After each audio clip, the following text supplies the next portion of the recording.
देखिए, अगर डिस्कशन के लिए तैयार हैं तो सदन में तो दिख नहीं रहे हैं, अभी भी नहीं दिख रहे हैं। वो आ जाते तो शायद हम उनकी बात सुन लेते, पर वो पहले ही अटेंशन चाह रहे हैं, ऐसा तो नहीं चलता है। इतने दिनों से लगातार विपक्ष की मांग है। दो हमारे मेन मुद्दे हैं। पहले नीट का जो आंदोलन हुआ 20 तारीख को, जिस तरीके से बर्बरता हुई, उस पर अब तक कोई जवाब नहीं आया है। उसके बाद चंदा चोरी का एक मुद्दा है, लेकिन वो आए तो पहले बाहर से बाहर ही आप लोगों के माध्यम से सवाल पूछवा रहे हैं और कहलवा रहे हैं, लेकिन अंदर तो प्रकट नहीं हो पा रहे हैं। तो वो आ जाएं अगर सदन में, तो मुझे उम्मीद है कि पूरा विपक्ष उनको देखकर उनकी बात सुनने के लिए तैयार भी होगा।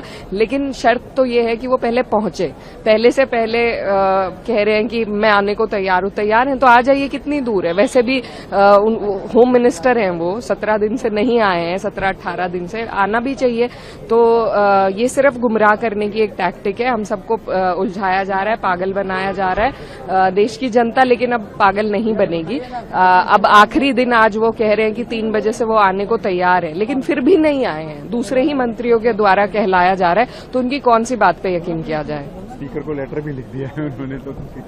बिल्कुल, लेकिन अगर वो आ जाते, वो वैसे भी आते ही रहते थे, अब इस सत्र में नहीं आए, अगर वो आ जाते तो मुझे लगता है इन सब चीजों पर विराम लग जाता कि आएंगे, बताएंगे या नहीं बताएंगे। पर अगर वो खुद आ जाते, उनकी प्रेजेंस उस बात पे विराम लगा देती, लेकिन प्रेजेंस हमें दिखी ही नहीं।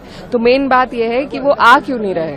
मैम, एफसीआरए बिल जो है वो जीपीसी को भेज दिया गया। देखिए, हमारा देश संविधान से चलता है और संविधान हमारा सेक्युलर है, और जितने भी माइनॉरिटीज हैं देश के, उन सबको अधिकार है अपने अपने मजहब को आगे बढ़ाने का, चलाने का।